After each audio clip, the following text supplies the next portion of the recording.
Hey, how's it going? Good morning, everyone, from here to wherever you may be, probably evening for a lot of you. But thanks for staying up to watch the stream. And yeah, I'm still waking up. I just had breakfast, so sorry if there's like any breadcrumbs on my face. Everything should be okay though. Hey chat, how's it going? And yeah, excited to welcome everyone back to another review live stream where I pop into your practice rooms on Tonic. So yeah, how's everyone been? It's been for me a pretty exciting week. Yesterday I did a bunch of filming at Curtis, my old alma mater, as they say, where I graduated from.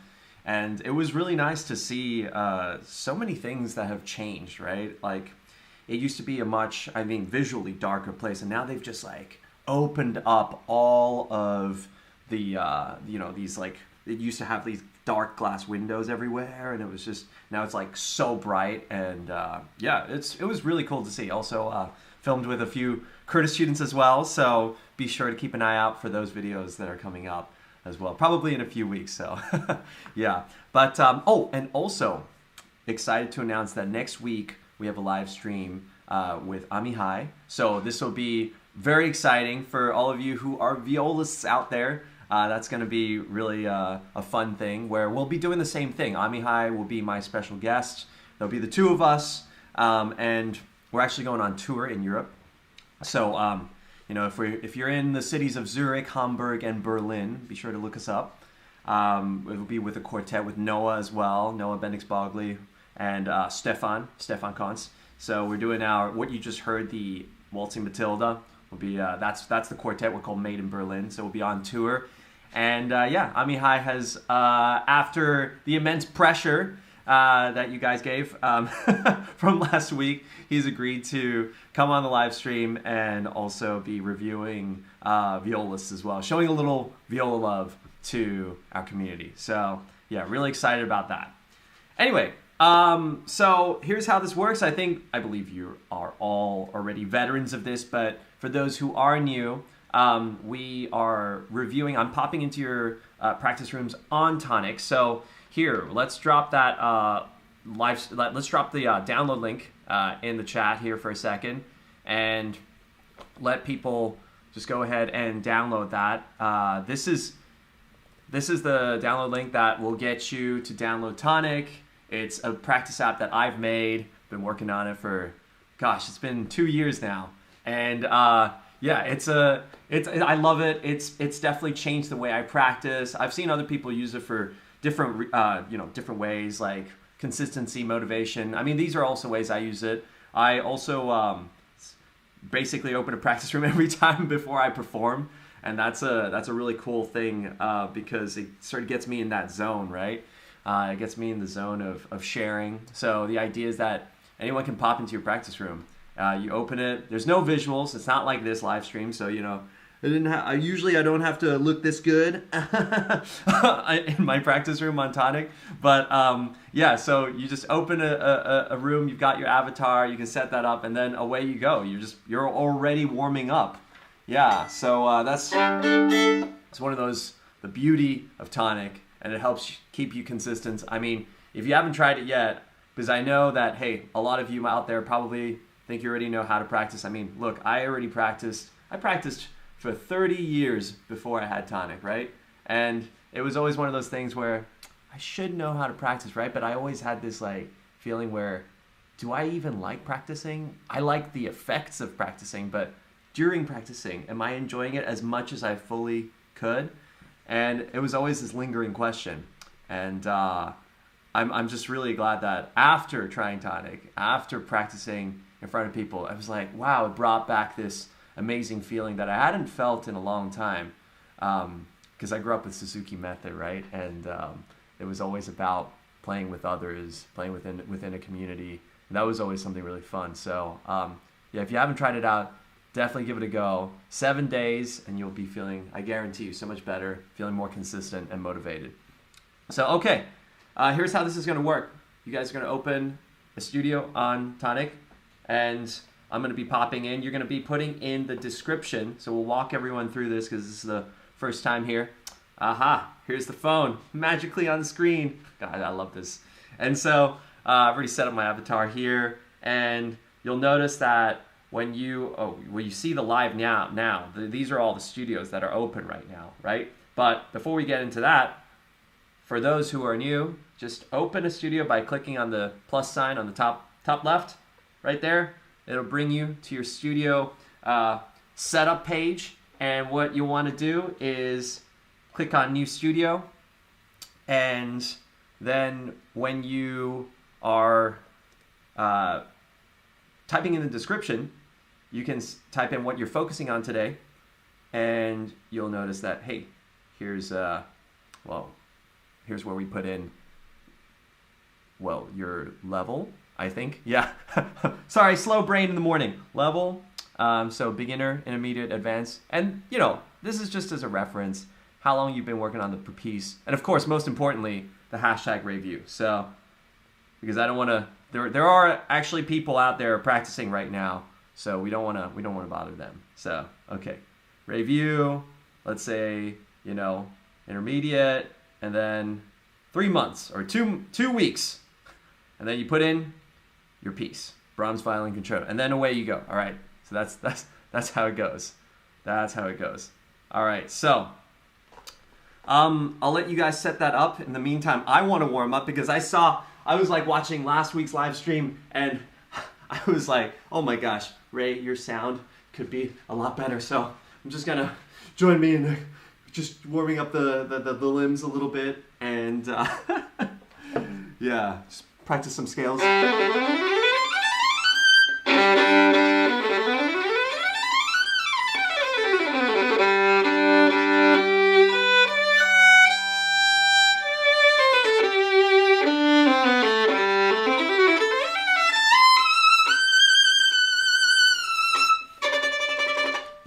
Get that, you know, saute going.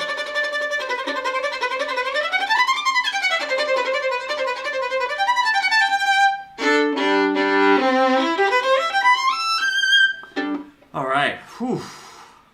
It's always a tough start. It gets tougher and tougher. And when I go on tour, oh my gosh, I'm gonna see how this works on tour. But yeah, it'll be interesting with the internet connection, with my jet lag, to see how this works. Any case, all right, you guys have the link. We're dropping it repeatedly in the chat. It's also in the description below. So make sure you check that out, the download link for Tonic. And away we go. Start looking at some studios now. All right.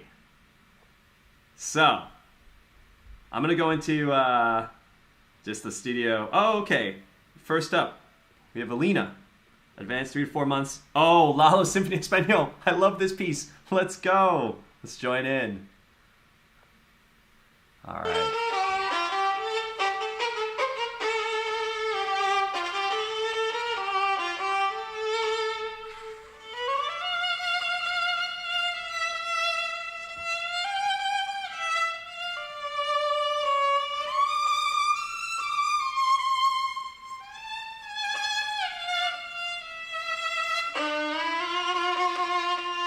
Ooh, that's such a nice tone.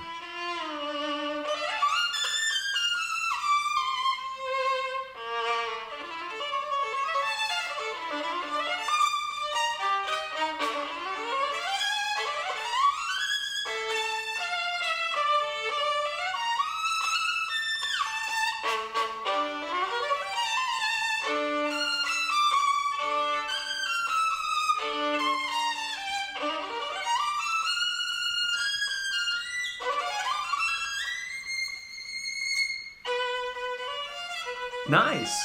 Oh my gosh. Oh yeah. Nice. All right. So this is gonna leave her to her practice, but oh my gosh, Alina, you're sounding so good. You're basically flexing on everybody. What is going on? You're flexing on me. It's just like, it's literally like 11 a.m. Don't judge. But oh my god, I'm getting my music out. Love the tone. Sounds so good. Lalo Symphony Español, not an easy piece to start with, but we'll do our best. We'll do our best. Also, she's got a question right here in any tips on how to stay in control when playing this piece, especially on the Sol Gs when performing in front of a big crowd. All right, so that's also asking for feedback right there. Let's see. Well, I think like being in control, that's like a big challenge of this piece because it's just so virtuosic. You're going all over the place. You know, there's all this stuff going on. So about how I practice this, let's get a little bit into like how to practice this piece. Alina's asking specifically about the Sol Gs. Okay, so that means like when you're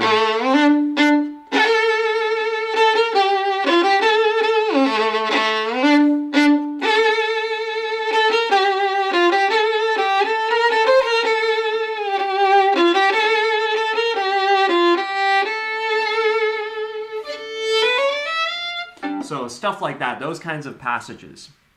I think it's about looking. So there's a few cues that you can use. Obviously, listening. You got to use your senses, right? You got the sense of like listening, hearing, watching. So we'll get into that a bit, and then of course the muscle memory, the feel. All right, so.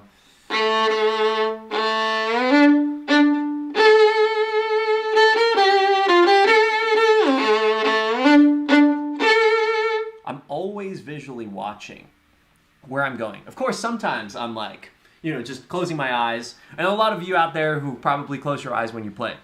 It's not necessarily a bad thing, right? But when you are about to, let's say, make a big shift or something like that, right? When you're like, stuff like that, you definitely want to be like, okay, have every bit of help you can get, right? So like, because if I'm like losing one sense, right? If I close my eyes. But if I'm like,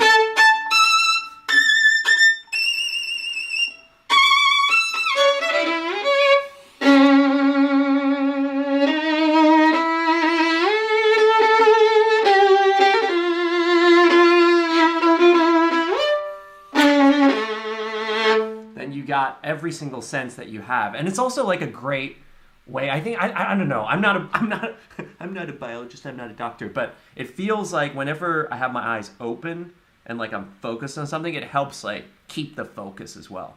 So, all right, that's like a big help, I think, in terms of like for me, because I used to not really think about like the whole visual thing, but then I remember when one of my teachers, Mr. Lipset, Robert Lipset, who teaches at Colburn, and he said to me, "Whoa, Heifetz, this is my Lipset impression, haha, sorry, Mr. Lipset, if you're watching this." It's like, "Well, Heifetz always looks at his violin. Are you better than Heifetz?" I was just like, oh man, like, if that, well, burn, good point. Like, let's keep, so always keep watch. Let's see, what else? Another way to, well, actually, let me listen a little bit more.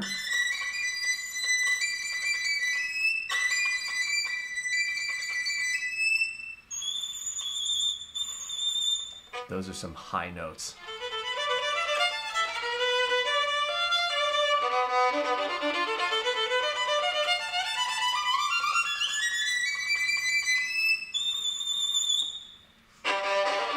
Yeah. Oh, you know what? I have something that came up that I was just thinking about. When you play high notes. So here's the thing. Everyone thinks like you gotta like, try to lengthen them as long as possible to try and like make sure that like, hey, everyone knows I got this, like I got this note, right? But what's actually more effective is, and also like a lot more efficient for you as the player, is that if you're playing high note, try to play it shorter. I know it's like counterintuitive, but like let's see, where was that? That was in the triplet section. Guys, I'm gonna just practice this for a second, okay?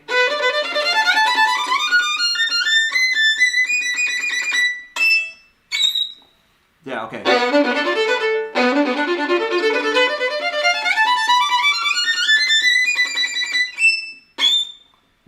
that way it's like you just hit it and that's enough, right? And then you can use more bow. You can use a quicker bow in that, and you're not like kind of like clinging on by the tips of your fingers, right? Because otherwise it's really then like really hard to have to do that.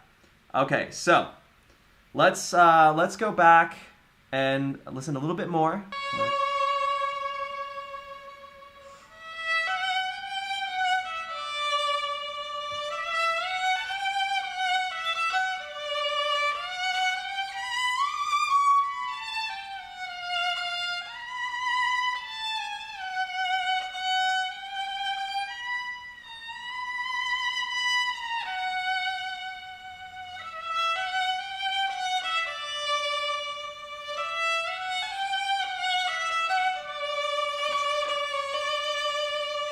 Okay, so one of the reasons why I love this piece so much, and why everyone loves this piece so much, is because there are so many like mood changes in the piece. So it's important, Alina, when you're playing this, to be thinking of all the different characters, right? So this was a great moment to like step in and like hear.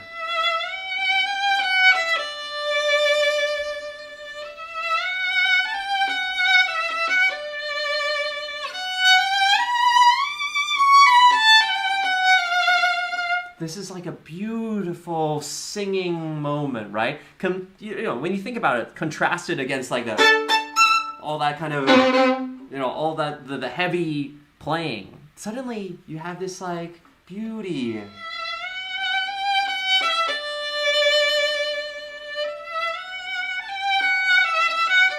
And then suddenly it goes ba-da-dum.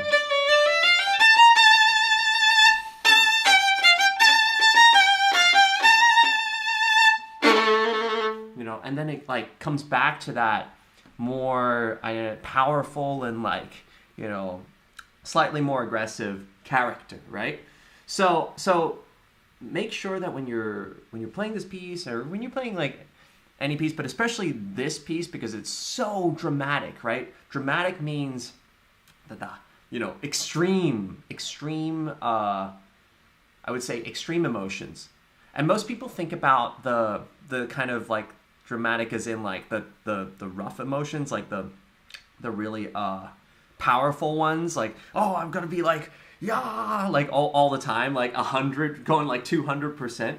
But it also, you have to think about it the other way too, right? The extremes of the quietness, the extremes of the delicate, of the care, of the elegance, of the beauty, stuff like that. Okay, so like that's important. So when you're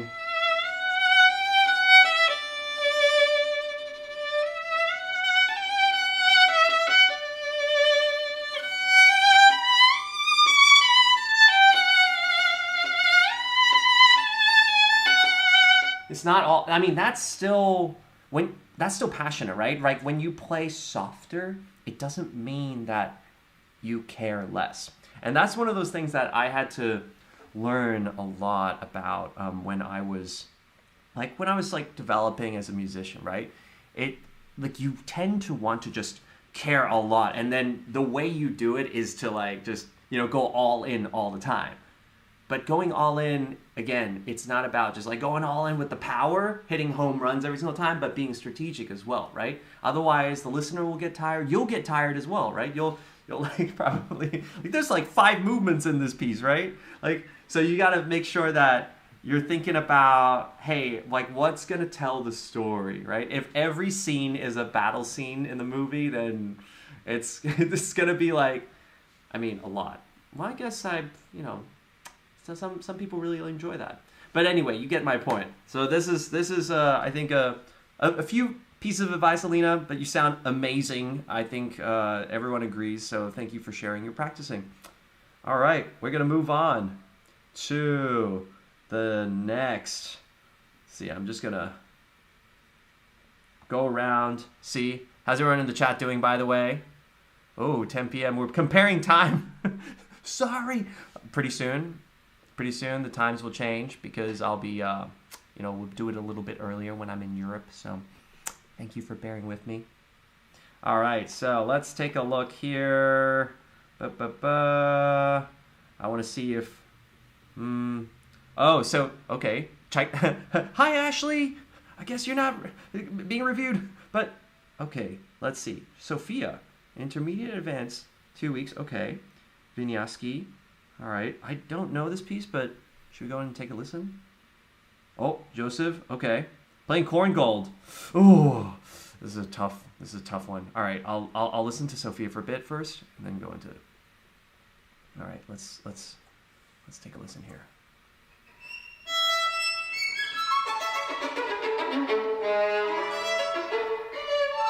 Ooh, are those up-bow staccatos?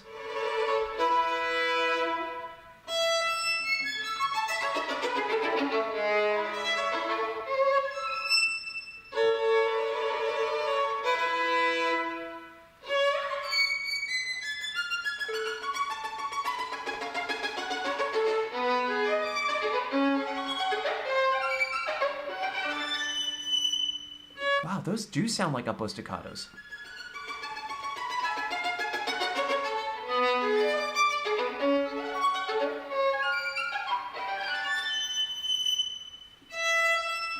Damn, that sounds so good.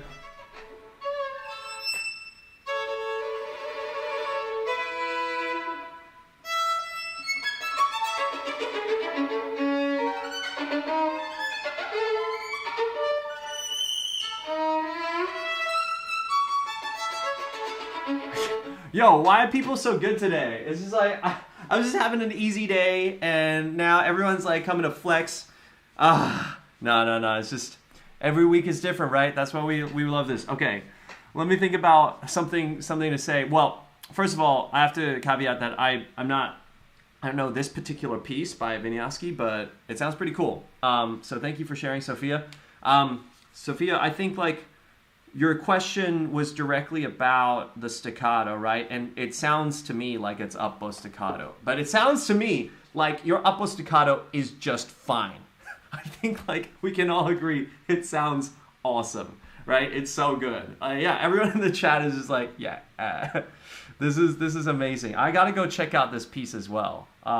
Actually, you know what? We could probably check this out right now. What is this piece called? L'école moderne, Vinyasky. Okay, let's.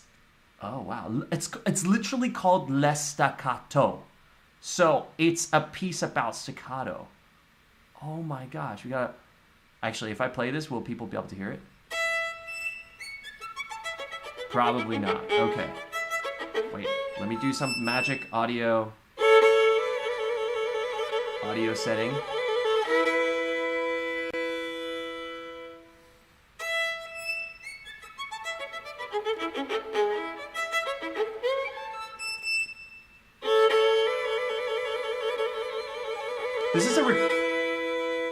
This is a recording. This is a professional recording. So basically, Sophia, you sound like a professional recording. Holy moly. Let me go back to Sophia right now. And what? This is like crazy.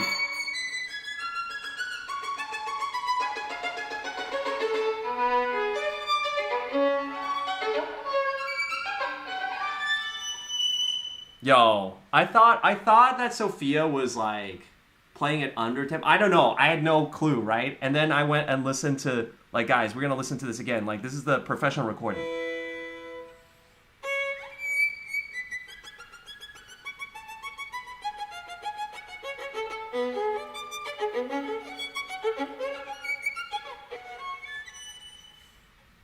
Yeah.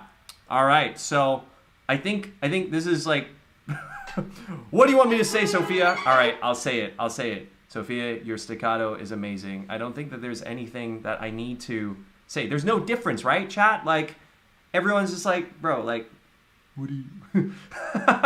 No, this sounds good.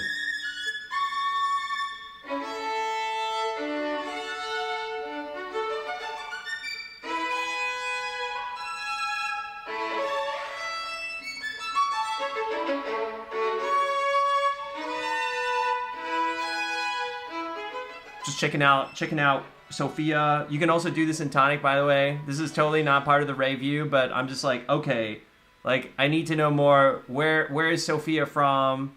Like, where 16-year-old? You're Ukrainian. I've been playing violin for 8.5 years. 8.5 years. Oh wow, that's go Sophia.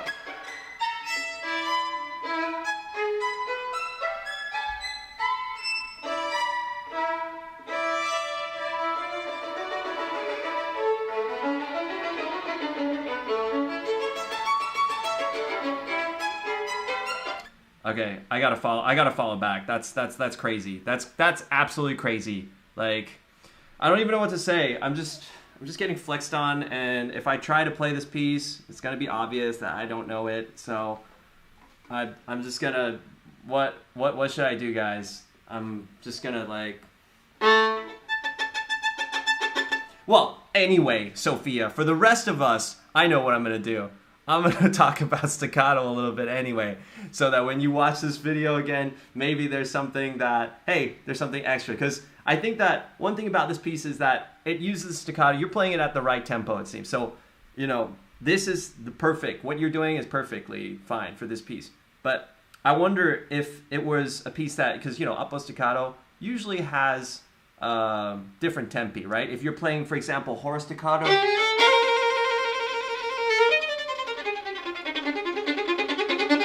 You know,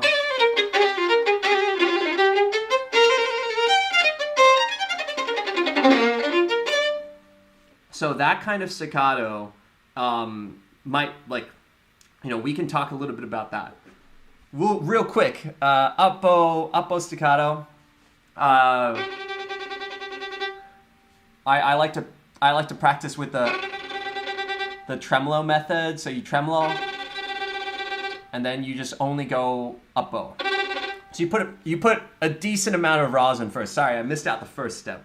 You're supposed to put a ton of rosin on your bow, and then so that there's a lot of grip, and then sort of like that. So you're tremoloing, and then your staccato becomes half the speed of your tremolo. Now, after that, that's just your basic, right? That's your basic staccato. Then you get the motion. And then, after a while, you can basically kind of like increase the speed.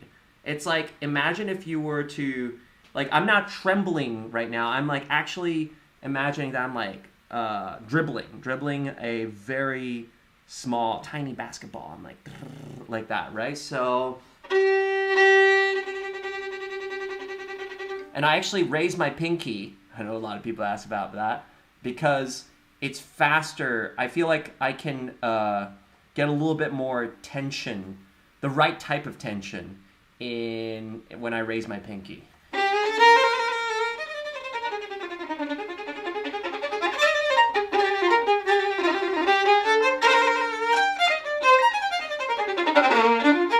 Or like.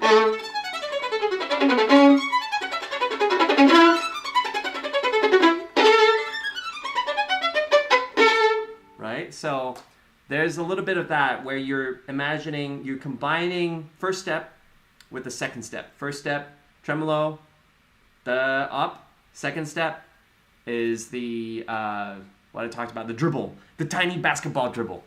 Yeah, so that's what I'm thinking about when I'm doing up bow staccato. And don't ask me about down bow staccato because I'm really bad at it. I suck at it.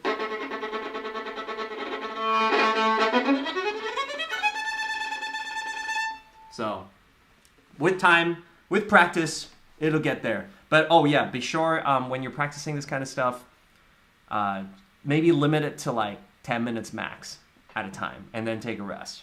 Don't go beyond that. So just like maximum 10 minutes when you're doing staccato. Otherwise, you will injure yourself because it is a high tension exercise technique. So yeah, max 10 minutes.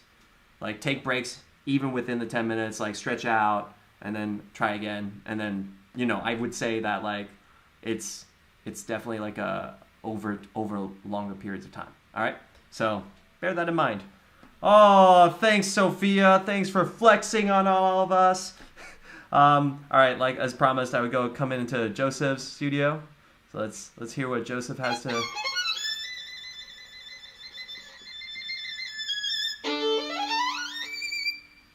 Oh, we're listening to the Corn Gold right now. Hey Ray. Oh, hi.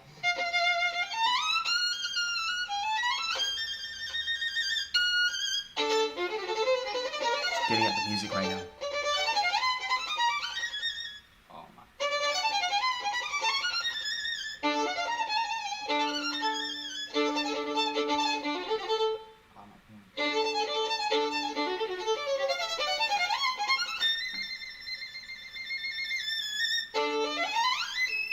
Oh, that song. All right, so it seems like.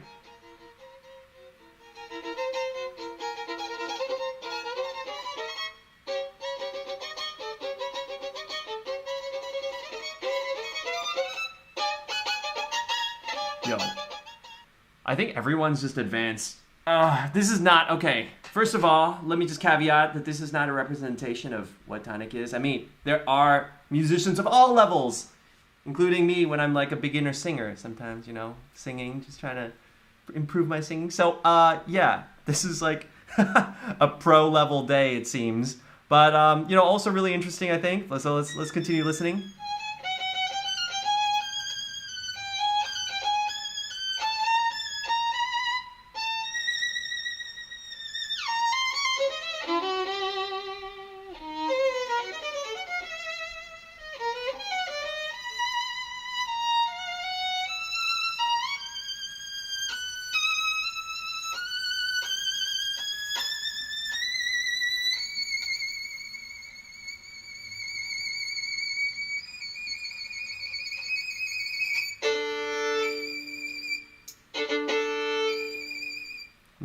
Nice.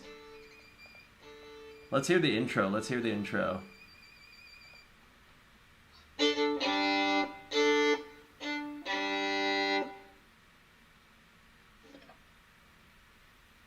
Gonna get him to play the introduction. Mm-hmm. That's right.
Nice.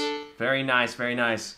All right. Thank you, Joseph, for sharing your awesome practicing. Wow, it is flex day on Tonic. Well, let's all right. Let me think about this. It's always hard. It's always a little harder to give feedback to those who are already so good. All right. If I were to say something that could help, would be the intro. I'm going to say two things. I'm going to touch upon two things. One is the intro, and the other part is the fast stuff that I heard in the beginning, that we heard just before. So, the intro of this beautiful control. I mean, Corn Gold is like the godfather of film music, screen recordings, so he brought over that tradition, started in Hollywood, and is what influenced everybody to all the way to like John Williams, for example, who wrote Harry Potter, Jurassic Park, and like all of these modern day giants. Stood on the original shoulders of Corn Gold. So, important person, and that Hollywood sound that like comes from that European tradition that started the American one is basically this dude who wrote this concerto. So a lot of this is very, very visual, right? So it's important that when you're playing it, Joseph, that you have that in mind, like what is it trying to visualize, right? Like for example, in the intro, like if we're thinking about something that's like the reason I call it an intro is because it sounds like an introduction to something, right?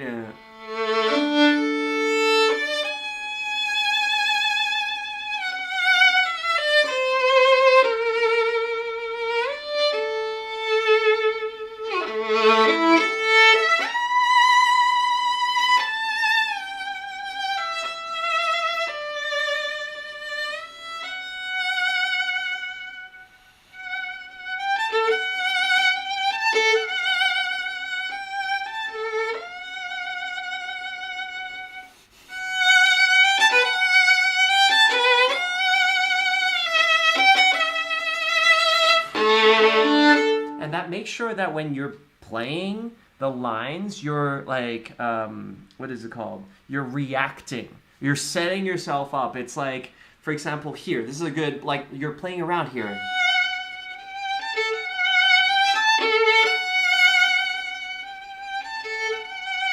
It's like, oh, ta ta ta ta ta ta ta ta ya.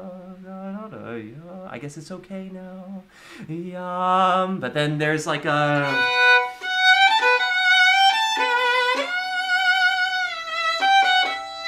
And then it goes into the next theme. Right? So those things, like thinking about harmony, essentially, is very important for helping you visualize, helping you come up with the right sounds, the right colors for what you'll be, how you would strategically plan and how you would react to the music. So that's one thing. So that's about the intro. Now, we heard a little bit of you practicing the end, and of course, I understand it's a work in progress, so I'm here only to be your friend and give some tips. I think that that the ending part, it is piumoso, it is extremely fast. I have definitely, really been really nervous about this. I always butt clench really hard when I'm nervous. Okay,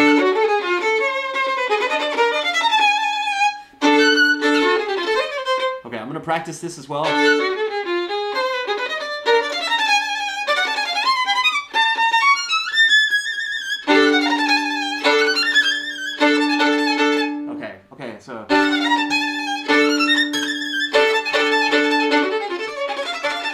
So what I would advise is that, and this is going to be a great way to prevent against rushing. So anybody out there who's, practicing a fast passage and you're trying to make sure that you're not rushing, is to leave time between notes. Now, what that means is, for example, here, you would literally lift the bow to re-articulate. So you don't just go. You actually go. See how I'm lifting there? Lift. Lift. And then again. Lift.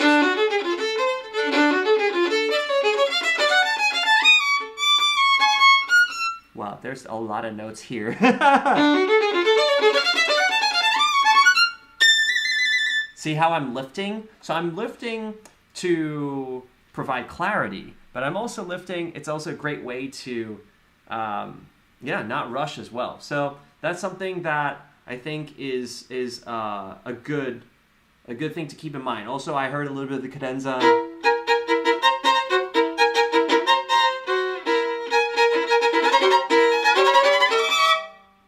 There's a lot of lifting. And also a lot of playing around here. It's just like kind of like, oh, what's going on? Did you hear that?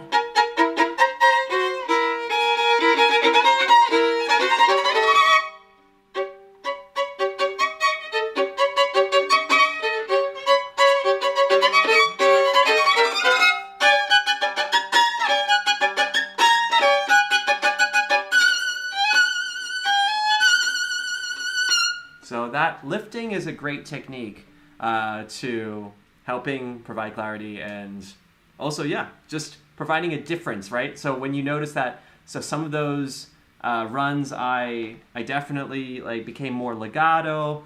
It provides a contrast to your expression as well. Very important. Thanks for sharing with us, Joseph. Wow. Oh my gosh. Today, this is a interesting day. And I feel like every time I screen share, it's like I notice that my time on my phone just stops.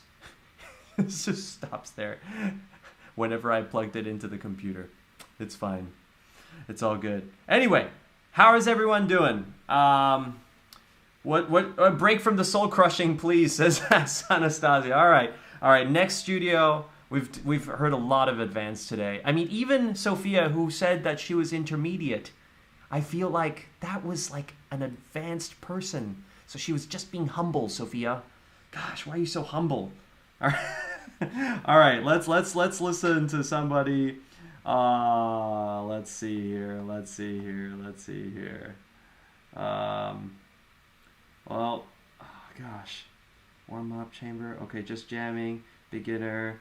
Carson. Oh, all right. Let's see. Carson, beginner. All right. Let's listen to Carson. Let's see. Carson, beginner. All right. Let's listen to Carson.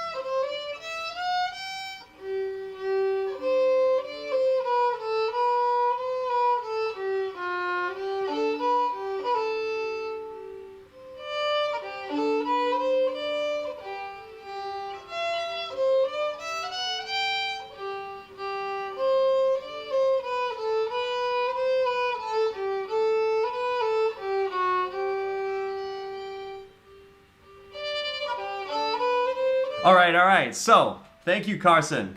Oh, by the way, I'm going to probably pop back in, so just, just be aware. We're not done yet, but I love that. That was so wholesome, especially after all the flexing that everyone's been doing. Carson here providing us +1 to the fountain of wholesomeness, says chat. That's great. Okay, so... This piece is I understand that, like, you know, when you're a kid and you're playing it, you don't have to worry about it. It's like, and as a kid, I remember like playing this piece, you know, when I was like, I don't know, 4 or 5 years old. So that this is one of those things that you don't think about. You're just thinking about the notes, right? But as an adult learner, as an adult beginner, there are more things that you can think about, right? And I mean, like, judging by your, okay, so 11, 20 years later, you're like 30 something. So I was right. I was like, I didn't just judge you based on your profile picture. You just, you looked like an adult. So, but anyway, now you can start thinking about already, even though at a beginner level, you can already start thinking. It's good to have in mind to develop these foundational skills about things like phrasing. So let's talk a little bit about phrasing, because it's really complicated to talk about phrasing. I feel like when you're talking about like something, like Tchaikovsky violin concerto, the phrasing, like, where is the phrase? But with this, it's really, really easy. And so I think that this is like a phrasing 101 for a phrasing refresh for those people watching. So phrasing, here we go. So with this piece here,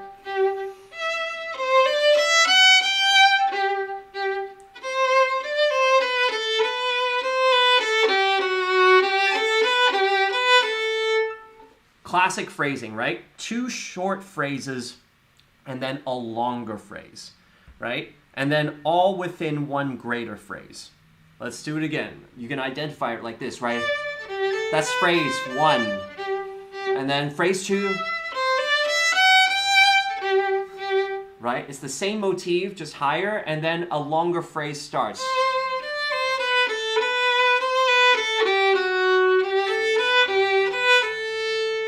Right? So this is something that's really good to keep in mind. yum, ba da da da dum, pum pum. And then within those shorter phrases, you got to aim for a note, right? So ya, that's the downbeat. So the first note, and then where does it go? It goes to here. Here. And once you figure that out for one, it's the same for the second. Only that it's like, we talk about like different emotions to you.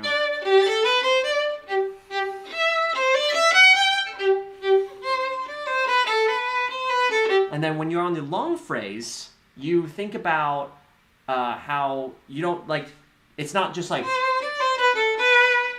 it doesn't just end there, right? It goes, and then you start again.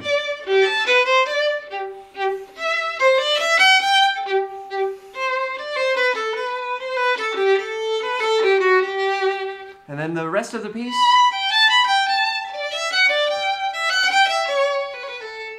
I can't remember, but like something like that, right? So that it's the same motif and then you use it throughout the piece. And then you create, and you notice that there's this natural lilt then that comes with it. I would encourage you, Carson, to explore that lilt already. Even if it's not, it doesn't have to be perfect, right? In your left hand. It's just more important, or rather you can structure your practice sessions so that, let's say you organize 20 minutes towards just the notes. This is what I used to do all the time. 20 minutes just for notes, intonation, and then after 20 minutes, it's time to add on something. What do you add on? Phrasing, right? That's the second layer that you add on. And then you put the focus onto that layer, that second layer, the phrasing. And you sort of leave the intonation in the back of your mind because people, honestly, can only focus on one primary thing at the same time. You can have a lot of secondary things, but people who can multitask, what it really means is that they're really good at switching their primary focus. They can put one thing like down and then immediately pick up the next as their primary focus. And then it appears like they're doing both things at the same time.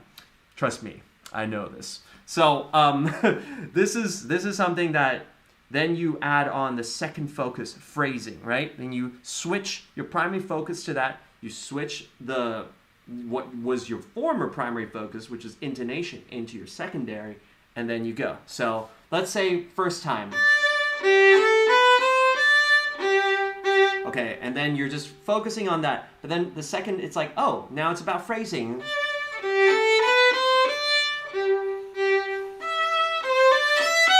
And then the third layer I always like to add is style. It's like, okay, what's the style of this piece? Oh, it's sort of elegant. It has this like lilt to it. Someone said in the chat it was like a dance. It was like da da da da da da da.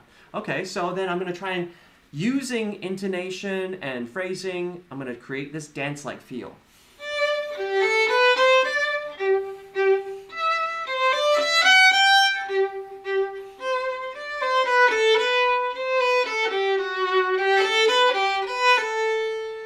Right? So 3 things, right, that you can apply, everyone can apply, and you're going to be practicing this week. It applies to all levels, not just beginner. It's like intermediate, advanced. I don't care what your level is. This is a very, very basic and primal. Like it's for musicality. It's like anything musical. This is extremely important.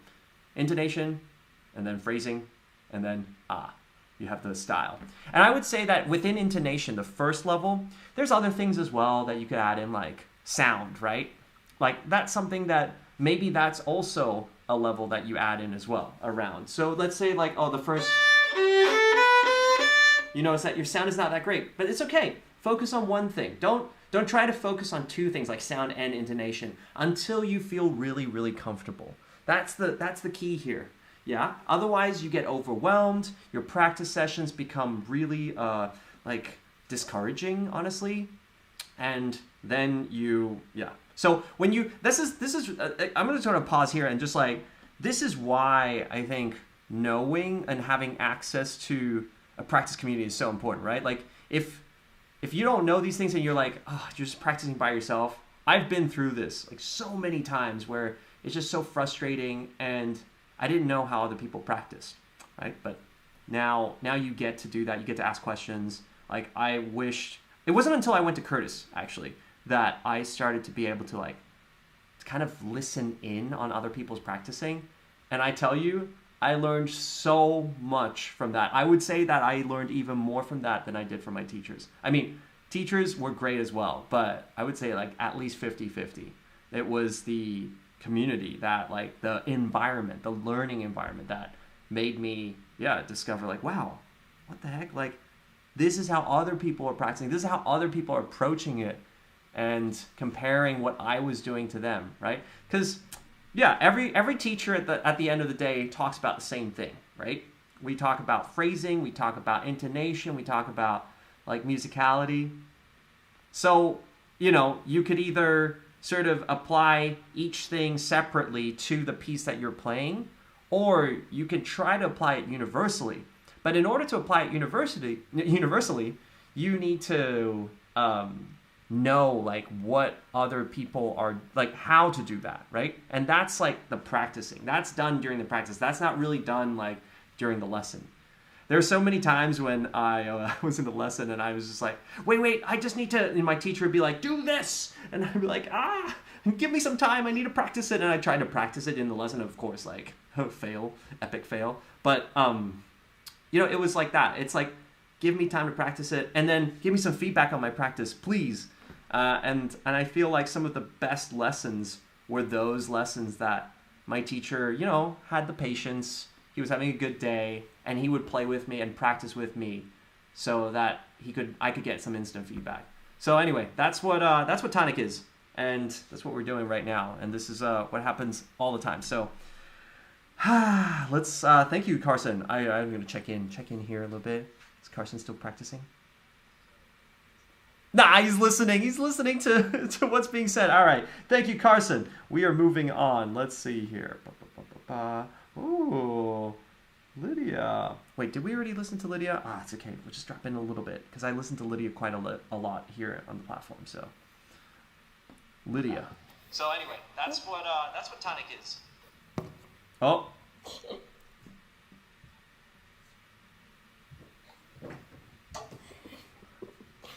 Hi, Ray. How are you? I'm good. Okay. Okay.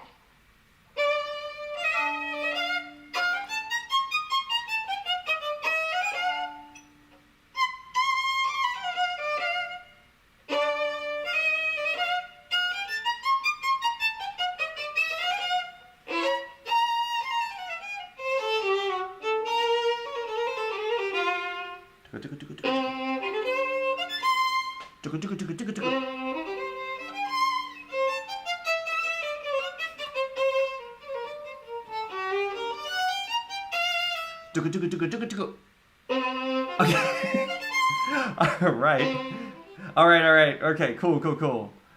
We're just gonna let me think about this for a second. Actually, let's listen to a little bit more while I think about this.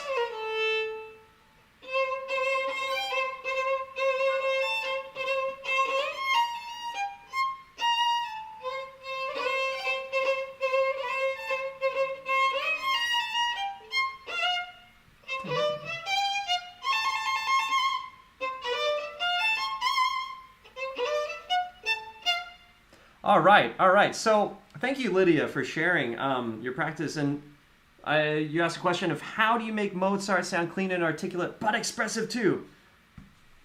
That's a good question. So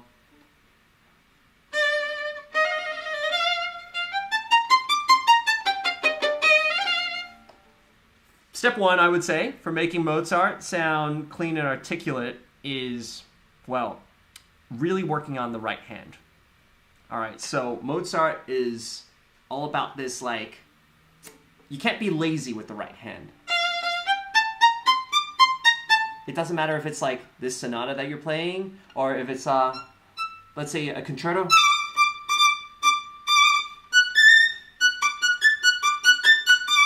You'll notice that all of this sound, what makes Mozart sound so clean is literally having a really clean right hand. So it means that you gotta lift a lot. Like even there, just from the D to the E flat, you have to re-articulate a lot. The secret to Mozart is always making sure that you do the accent, that you don't, let's say accent, right? Like, everyone knows what an accent is. Like, ta, right? Everyone knows, everyone in the chat knows what an accent is. I don't have to explain this, but at the accent happening, if it's like, ta, like if it happens, or if it's ta, immediate, more immediate or less immediate, let's define it by that, can really alter the cleanliness of the piece. And then it sort of is used in a different style. I'll explain. So demonstrate by, let's say, classical is very, like, tip of the note, front of the note, the accents.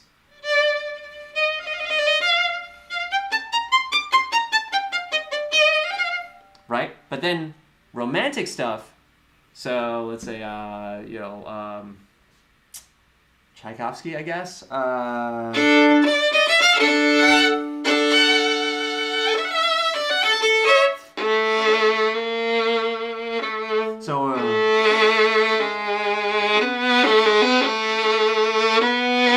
See what I just did? It's not.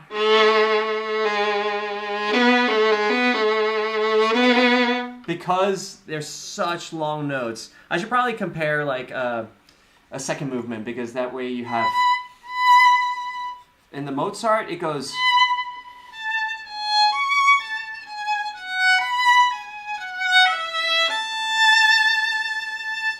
right? You would never go,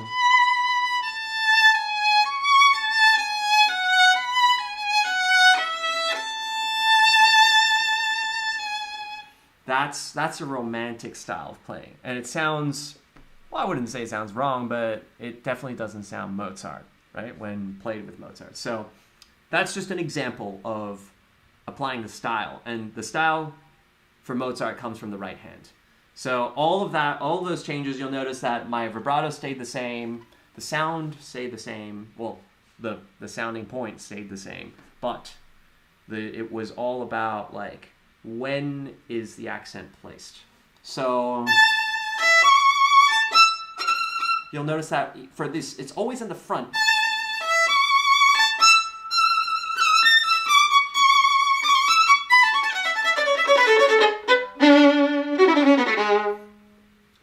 That's the secret. So in this particular piece that Lydia is playing,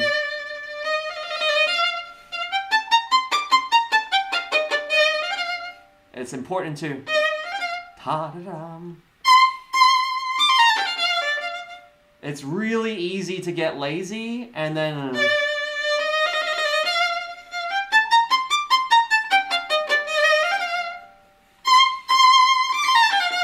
you notice that as soon as I do that, it just doesn't have the crispness, right? Which is exactly what the question is, what Lydia's question is. How do you make Mozart sound clean and articulate, but expressive too, right? So this is it.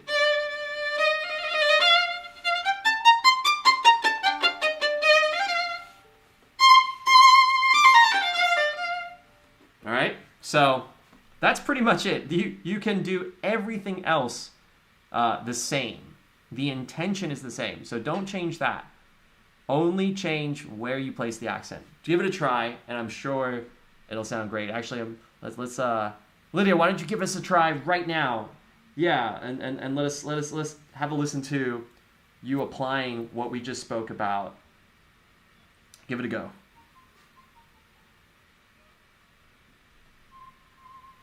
Oh, I think there's a Lydia, right? There's such a delay in the chat that you know, we'll come back. We'll come back to Lydia's studio. Actually, oh my gosh, guys, an hour has passed. We've totally, like, I don't know why this live stream, like, went by so quickly. Oh, guys, this is it. We're done. We're done. This is like, there's no more time here. Oh, sad. But thank you so much for watching. Yeah, and next week, Amihai, I think it's May 6th. Yeah, it's already been scheduled in the YouTube live stream, so definitely don't miss out on that. Tell your violist friends as well. And yeah, happy to answer a few questions in the chat as well. I gotta set this up next time where we have a Q&A, have a line of questions ready to go in the live stream group on Tonic. So actually, I'm gonna go there and check it out right now and see if there's any. Let me just do that. You can see I'm a member of so many groups on Tonic. So hang on a second. Let me find if the live stream group. Actually, you know what? I'm just gonna search for it. Live stream. There we go. All right. Oh, okay. We do have 2 questions, even though I didn't announce it anywhere. Sorry, guys. All right. And Charlotte says, "Hi. What is the maximum of different pieces of music to practice at the same time to not get bored and only get better at playing?" Well, that's a good question. What's the maximum number of pieces? I think this relates to my earlier thing about what do you say?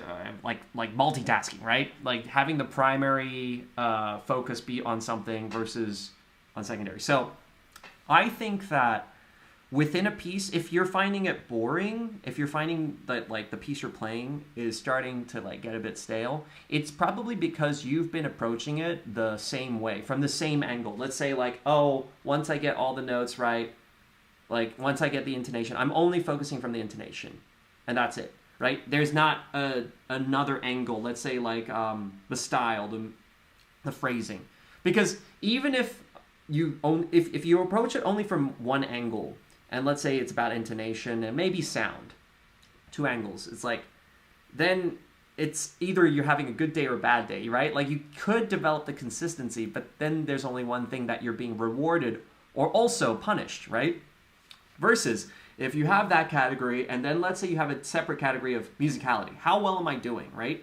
In musicality. You could have a great day in musicality. And yeah, even if the intonation was a little bit off, you still nailed it here.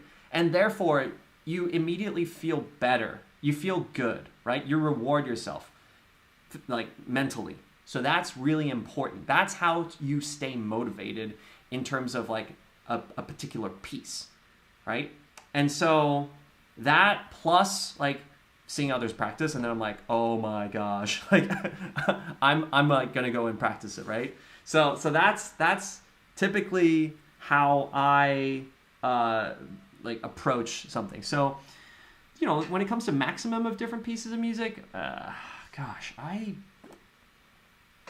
mean, I juggle. I try to juggle less because less is more. You know, you end up playing just sounding better, but it's really whatever's necessary, right? Because a piece could be, let's say, I have to play a piece in 6 months. I could start practicing it now, which I do, and yeah, then it's fine. It's like, but it's a secondary thing. I might focus on it for a couple of hours every week, and then kind of leave it to the side, and that's that. But yeah, you sort of like task management, I guess. You would just like practice it, put it aside, let it grow, come back to it again. That's usually what I do. All right, Zadie asks, how can I get my double stops to fit in with my piece rather than standing out? Second movement of the Barrio 9th Violin Concerto. Oh my gosh, what is this piece? Does anyone in the chat know? Yeah. But anyway, double stops, let's say, happen all the time. So let's say, for example,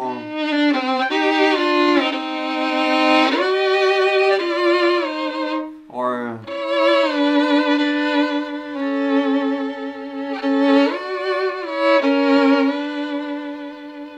I think double stops fitting in, to be honest, there's one secret, but it's not going to really be a secret. It's making sure that they're in tune. So, in tune double stops don't stand out. They sound amazing. It sounds like, well, it is literally a chorus, a harmony that you're playing. So, yeah, making sure that your double stops are in tune would be the first step. So practicing them, how you practice them, again, it's the same as what I posted earlier on my Instagram. It's like octaves. So you have, you can play it separately on the lowest string and then upper string. and then kind of checking in. See, let's say that wasn't in tune, so I would immediately fix it. And I would make sure, okay, which string is like in tune? Do I need to like, you know, alter the lower one or the upper one? Right? So again, that's how you practice double stops. But in any case, thank you so much for watching. I think that's all we have time for today. I really appreciate all of you for being here, and also to the Tonic community. Yeah, this is it's a pretty amazing place, and I'm so happy that you all not only motivate me, but also each other, and give each other so much feedback and help, and like just good vibes. So yeah, that's what I wish I had when I was a kid. But in any case, not too late now, and not too late for you to enjoy it and also join Tonic as well. So again, it's in the description. The link is in the description for those who want to try it out, practice on it. I guarantee you 7 days in, you'll feel so much better, so much more motivated. And who knows, you might even make some friends. Yeah, they might be like halfway across the world, but that's what's cool. Tonic meetups. Let's do it. All right, guys, thank you so much for watching, and I'll see you in the next video. Bye.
By the way, guys, I thank you for watching, and I'm thinking of doing a new video series that focuses on technique, called Technique Tips. So if there are any techniques that you'd like me to focus on, some of them will be violin focused, others might be just general musicality, please go ahead and comment, drop a comment in the description below.